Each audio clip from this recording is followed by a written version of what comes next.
Glórias a Deus. Aleluia, Senhor. Louvado seja o nome do Senhor. Glória a Deus. Aleluia. Eu agradeço esta oportunidade que Deus tem me concedido nesse lugar. Agradeço a nossa irmã Isabel, seu esposo Claudemir, Glória a Deus. que através desse casal nos conhecemos encharqueados e que são testemunhas, né, da minha história. Praticamente ela foi uma das que me recebeu na igreja Encharqueadas. As primeiras vezes que eu saía de trás das grades, subia de a pé até lá em cima para poder adorar o Senhor. Glória a Deus. Louvo a Deus pela vida dela, do seu esposo, e através desse casal conhecer o Senhor, essa oportunidade que o Senhor tem me dado, vocês que estão nos recebendo. Glória a Deus. Que Deus nos abençoe. Amém? Amém. Aleluia. E que o Espírito Santo derrame o seu óleo, Glória a Deus. Glória a Deus. faça fluir de dentro de vocês o óleo que já existe ali. Glória a Deus. Aleluia. Amém? Glória a Deus. Glória a Deus. Vamos colocar de pé e nós vamos ler a passagem, né, da campanha. 2 Reis, capítulo 4. 2 Reis, capítulo 4. Senhor, nós te louvamos, bendizemos o teu santo e maravilhoso nome. Nome que está acima de todo nome. Bendito seja o Senhor. Aleluia. Que nesta noite, meu Pai, eu possa te perceber no meu espírito e possa me deixar ser guiado pelo teu espírito, Pai. Glória a Deus. E que flua do meu interior aquilo que o teu espírito testificar ao meu espírito. E aquele, Senhor, que tem ouvidos para ouvir, que tem o espírito já pronto para perceber a tua presença e receber do Senhor, receba aquilo que o Espírito tem na igreja, Pai. Deus, muito obrigado por esta oportunidade. Te manifesta, meu Pai. Em nome de Jesus. Amém. 2 Reis, capítulo 4, versículo 1. Na minha tradução está escrito assim: certa mulher viúva de um dos discípulos dos profetas clamou a Eliseu dizendo: o meu marido, seu servo, está morto, e o Senhor sabe que esse servo temia o Senhor Deus. Mas veio o credor para levar os meus 2 filhos como escravos. Eliseu perguntou à mulher: o que posso fazer por você? Diga-me o que é que você tem em casa. Ela respondeu: esta sua serva não tem nada em casa a não ser um jarro de azeite. Então Eliseu disse: vá, peça emprestada vasilha a todos os seus vizinhos, vasilhas vazias, muitas vasilhas. Depois entre em casa, feche a porta atrás de você e dos seus filhos e derrame o azeite em todas aquelas vasilhas. Põe à parte as que forem ficando cheias. A mulher foi embora dali e fechou a porta atrás de si e dos seus filhos. Estes lhes passavam as vasilhas e ela as enchia. Quando todas estavam cheias, ela disse a um dos filhos: traga-me mais vasilha. Mas ele respondeu: não há mais vasilha nenhuma. E o azeite parou. Então ela foi e contou ao homem de Deus. Ele disse: vá, venda o azeite e pague a sua dívida, e você e os seus filhos vivam do que sobrar. Amém? Podeis tomar assento, queridos.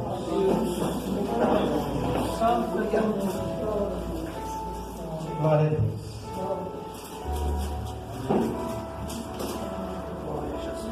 Sou o pastor Paulo Pujol, ex-presidiário, condenado a uma pena de 63 anos e 8 meses.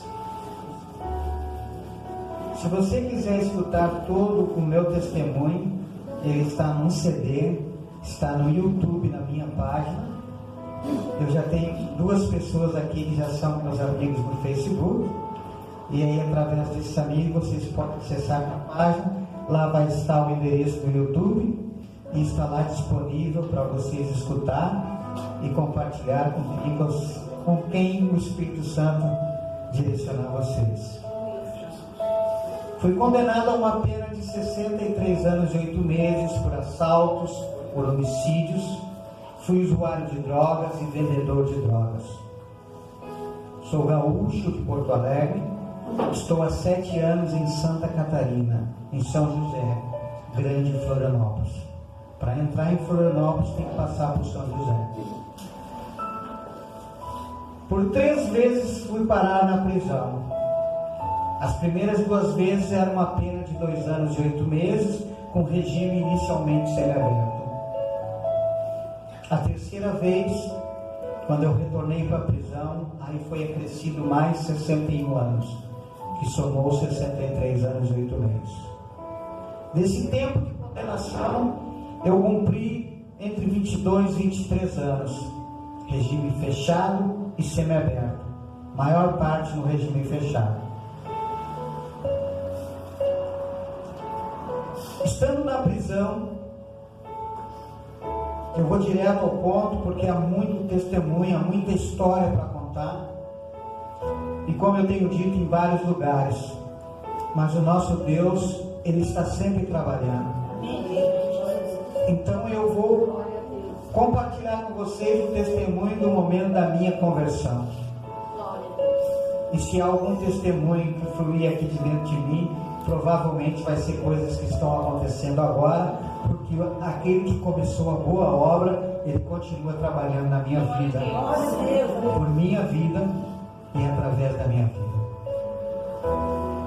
Em 1996, depois de tentar várias fugas, estando na penitenciária de alta segurança de Charqueadas e não conseguindo,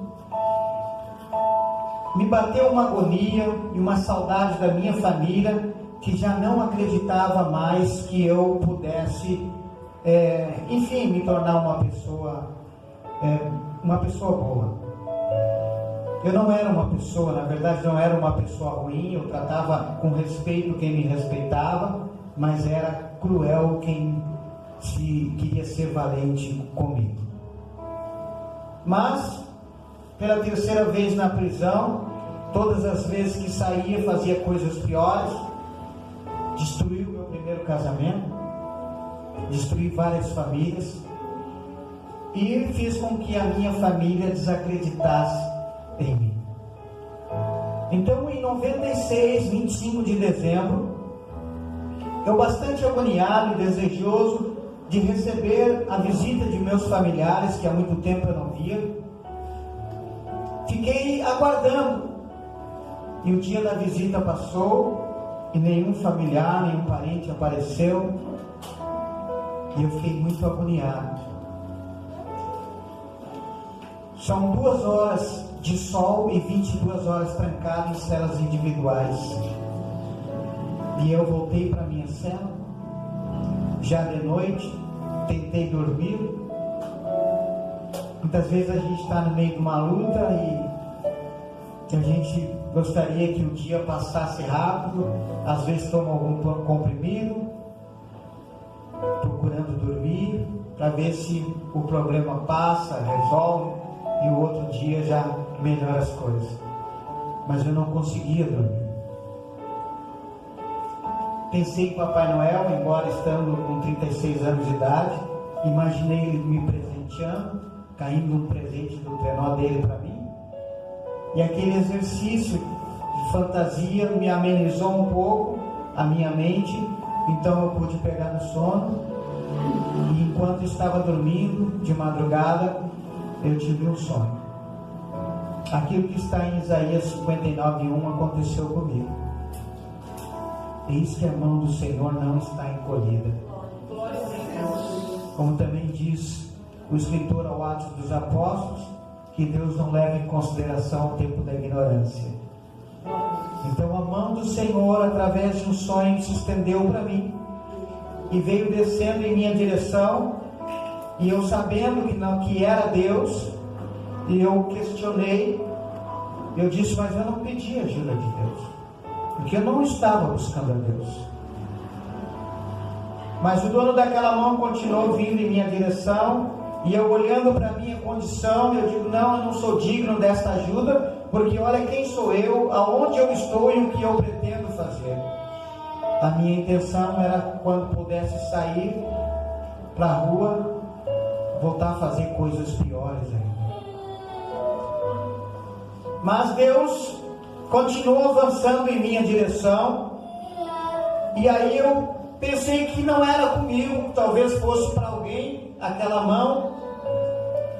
Então eu percebi que era eu e aquela mão, era eu e Deus. E aí, como eu não tinha mais nenhum questionamento, Deus falou comigo e me disse: quando tu precisares de ajuda, me chama, que eu te ajudarei. Só que ele se identificou como Messias, não como Jesus. Se ele se identificasse como Jesus, eu entenderia, porque Jesus eu conhecia dos filmes de Páscoa, dos filmes de Natal. Messias não. E eu levei 6 meses para que, através de uma indicação de uma espírita kardecista que procurava me ajudar, porque eu já estava sentindo que eu estava enlouquecendo, e numa das ajudas que naquela época eu acreditava, e ela também, então ela começou a fazer um processo de cura espacial comigo, e numa dessas tantas ela indicou para mim ler uma passagem do Evangelho. Deus usou aquela mulher para fazer isso. Preste atenção, eu não estava buscando a Deus. A ajuda que eu queria era da minha família. Eu não conhecia a Deus. Segunda, eu fui buscar ajuda naquela mulher porque ela tinha um marido que era falecido e se chamava Medina. E o pai da mentira entrou na história e distorceu o Messias por Medina. E eu busquei a ajuda dela. Mas Deus usou aquela mulher para me levar a ler umas passagens do Evangelho. E eu abri João capítulo 4. E ali estava o Senhor Jesus falando com a mulher samaritana e se apresentando como o Messias. Aquilo me despertou uma curiosidade que me levou a começar a ler as Escrituras Sagradas, que me levou a me apaixonar pelo Senhor e entender a proposta que Ele tinha para mim era muito boa. E aí nós fomos fazendo uma pergunta. Ele me dava as suas coisas e eu dava as minhas coisas para ele. Ele foi tirando dentro da prisão o vício da maconha, da cocaína, os pensamentos ruins, os planos malignos. Foi sendo feita essa troca. O único batismo que teve na Páscoa, eu estava presente. Fui batizado dentro da cela com o Espírito Santo. E Deus, através do sonho e confirmando com as Escrituras, me revelou muitas coisas no mundo espiritual e me deu muito ensinamento. Então, 6 meses depois daquele sonho, eu estava conhecendo a Deus, me apaixonando por Ele e tomando uma decisão na minha vida. Amém? E aquele que começou a boa obra me deu uma família, me deu todas as condições de recomeçar. Depois de algum tempo de conversão dentro da penitenciária, eu fui colocado na rua. Foi praticamente tudo milagre. Se eu for parar aqui 1h30, é pouco para mim contar toda a minha história, mas no CD está lá. Amém? Amém.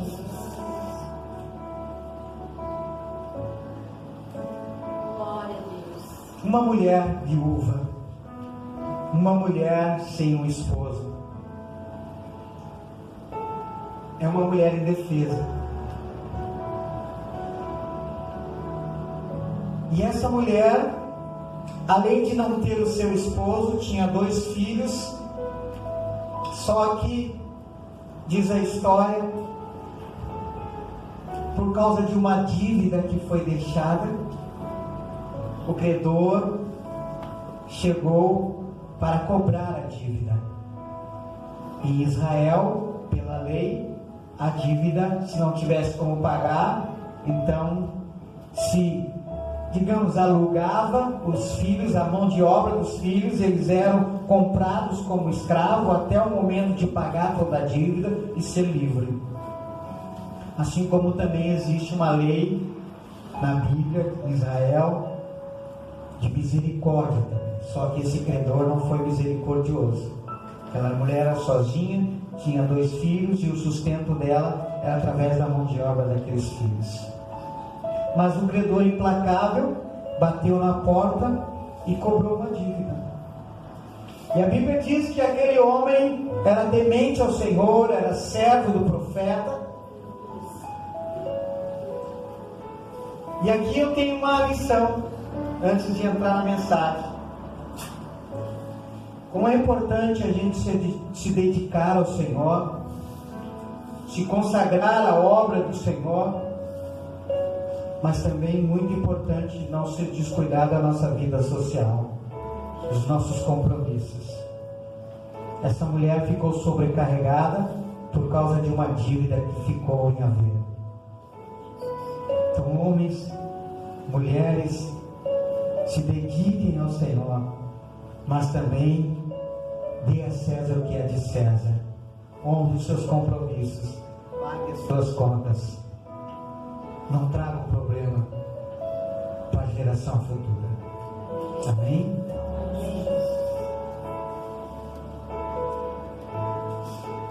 O pastor aqui fez uma oração a respeito da vizinhança, né? E aí Deus trouxe algumas coisas muito legais que até então eu não tinha recebido. Porque aqui fala em vizinhos. O texto fala em vizinhos. Como é bom ter um relacionamento legal com a vizinhança. Porque na hora do aperto é eles que vão emprestar as vasilhas. Quanto mais amigos nós tivermos na vizinhança, sabe, na hora do aperto, ali. E o pastor ora pelos vizinhos, e nós temos alguns vizinhos aqui. Como é bom o cristão entender que ele tem que amar a Deus, mas também tem que amar o próximo. Ela tem que amar os irmãos cristãos, mas tem que amar até mesmo os ímpios, aqueles que ainda não conheçam ao Senhor. Glória a Deus, aleluia. Que pelo menos se eles ainda não é o tempo de semear na vida dessas pessoas, mas pelo menos, como a irmã Elizabeth estava falando hoje, né? Ministério de João Batista, então pelo menos prepara o caminho para que quando o outro vier, a terra já esteja preparada e a semente seja jogada. Um prepara, o outro semeia, o outro rega e Deus dá o crescimento. Amém? Eu não pensava em Deus, eu não procurava Deus, eu não conhecia Deus, e Deus se importou comigo, mesmo eu estando com a minha cabeça voltada para um monte de bobagem. Não foi assim que aconteceu com Saulo? Muito importante, amados, nós nos relacionarmos bem com todas as pessoas, com as pessoas que moram do nosso lado, que moram perto, que moram longe. Como é importante nós darmos um bom testemunho. Queridos, está chegando o momento em que a pregação em si já não vai causar mais tantos resultados. Se você olhar para a palavra do Senhor, você vai ver que muitas pessoas foram procurar ao Senhor Jesus por causa de que algum vizinho, alguma pessoa falou para essa pessoa. A Bíblia diz que então ela, ouvindo falar da fama de Jesus, Isso levou ela até Jesus. O testemunho de que o Senhor fez na vida de alguém, essa pessoa contou para outro alguém, e esse alguém foi até a presença do Senhor. Glória a Deus. Eu tenho orado a Deus para que eu fale um pouco, que não haja tanta necessidade de eu pregar. Eu tenho orado a Deus para que as pessoas sintam o cheiro de Deus na minha vida, o bom perfume de Cristo. Eu tenho orado a Deus para que as pessoas, elas olhem para mim e leiam o Evangelho na minha vida, porque eu sou uma carta viva escrita pelo Espírito de Deus. Eu tenho orado a Deus que aonde eu colocar a planta dos meus pés, o reino do céu se manifeste de uma maneira simples, mas poderosa. Glória a Deus. E tem acontecido. Glória a Eu Deus. tenho recebido muito retorno, pessoalmente, pelas redes sociais, por onde eu tenho andado. Quão é importante nós termos um bom relacionamento com a nossa vizinhança, porque nós não sabemos no dia de amanhã se nós não vamos precisar da ajuda delas. E talvez Deus venha usar elas para que nós possamos ser abençoados. Esta mulher foi orientada pelo profeta de ir até os vizinhos e pedir emprestado vasilhas. Muitas vasilhas. E com certeza esta mulher foi à vizinhança e pediu as vasilhas, e provavelmente houve alguma curiosidade por parte do vizinho que emprestava as vasilhas. Ah, mas para que essas vasilhas?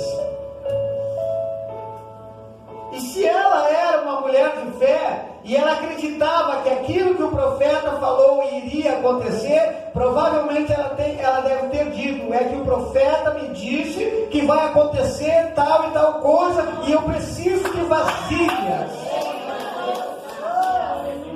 Isso já despertou uma curiosidade na vizinhança. Com certeza eles já começaram a olhar para aquela casa. Vai acontecer. Despertou, com certeza despertou uma curiosidade. E a Bíblia diz que a vizinhança emprestou. O que me chama a atenção é que de repente,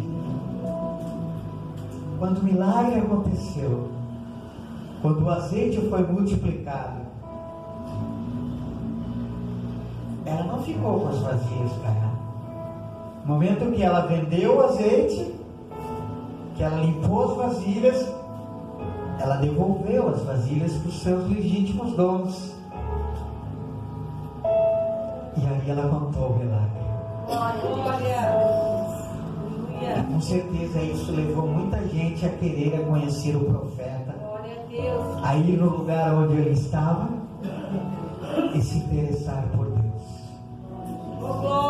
Coisa simples.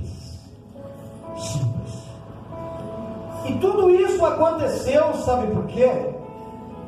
Porque esta mulher, ela foi até o profeta, porque ela acreditou que o profeta teria uma maneira de ajudá-la. E quando o profeta orienta ela a fazer aquilo que a Bíblia relata, eu vejo que esta mulher tinha fé. Ela acreditou. Ela foi buscar as vasilhas. Ela entrou dentro da sua casa. Ela fechou a porta. E ela derramou um pouquinho de azeite que tinha na vasilha, nas vasilhas que os filhos iam alcançando. Ela tinha fé. E ela era obediente. Obediente. Se você deseja que o óleo da unção, que a unção de Deus seja derramado sobre a tua vida, que a unção de Deus chegue na tua situação e resolva o problema, primeiro passo, você tem que acreditar. Glória a Deus, aleluia. Acreditar naquilo que o homem de Deus fala. Primeiro você tem que acreditar que o homem é de Deus. Segundo, você tem que acreditar que aquele que ele está dizendo, você fazer. Oh, glória a Deus. No início, foi orado aqui a respeito de alguma interferência do mundo das trevas que viesse de repente querer criar alguma situação, algum bloqueio, algum impedimento, e nós fizemos isso. Nós oramos, Deus nos deu essa autoridade, ordenamos que as trevas recuem, que os demônios se calem, enfim, que tudo aquilo que queira vir atrapalhar o culto, que cesse. Glória. Bem? Amém, Jesus. Mas há uma outra coisa que nós precisamos fazer, e que eu não posso fazer, que o pastor não pode fazer, que os que oram não podem fazer. É algo pessoal. Nós precisamos entender que nós somos pecadores. Que desde o momento em que Adão e Eva duvidam daquilo que Deus falou, e ainda decidem se tornar independentes, e conhecer aquilo que eles ainda não tinham condições de suportar, que era conhecer o bem e o mal. A partir desse momento que eles desobedeceram ao Senhor, o pecado entrou para dentro deles. E nós somos, pela natureza humana, nós somos filhos de Adão e Eva, mas pela natureza divina, filhos de Deus. Glória a Deus. Parte do nosso ser, parte é espiritual e parte é material. Nós somos compostos de corpo, de espírito, de alma e de corpo. A Bíblia diz que sem fé é impossível agradar a Deus. Deus, através de um sonho, estende a sua mão para mim. E eu não conhecia Isaías 59. Depois, mais tarde, que eu fui ver e fiz a relação entre o sonho e a palavra do Senhor. No nosso espírito existe 3 funções: intuição, consciência e comunhão. Como nós somos filhos de Adão e de Eva, nós somos conhecedores do bem e do mal. E mesmo que nós não conhecemos as Escrituras Sagradas, a nossa consciência nos diz o que é certo e o que é errado. Ora ela nos condena e ora ela nos defende. Romanos 2,15. Mesmo que nós ainda não tenhamos comunhão com Deus, muitas vezes, depois da minha conversão, depois de conhecer o Senhor pelas Escrituras Sagradas, eu entendi que Deus também fala por meio da intuição. Quantas vezes você sentiu que você não deveria ir em tal lugar? Quantas vezes aconteceu que você sentiu de não fazer certa coisa? Intuição. É Deus falando contigo. Glória a Deus. Quando o pecado entrou para dentro do nosso organismo, foi corrompido a nossa alma, o nosso corpo, e o nosso espírito morreu.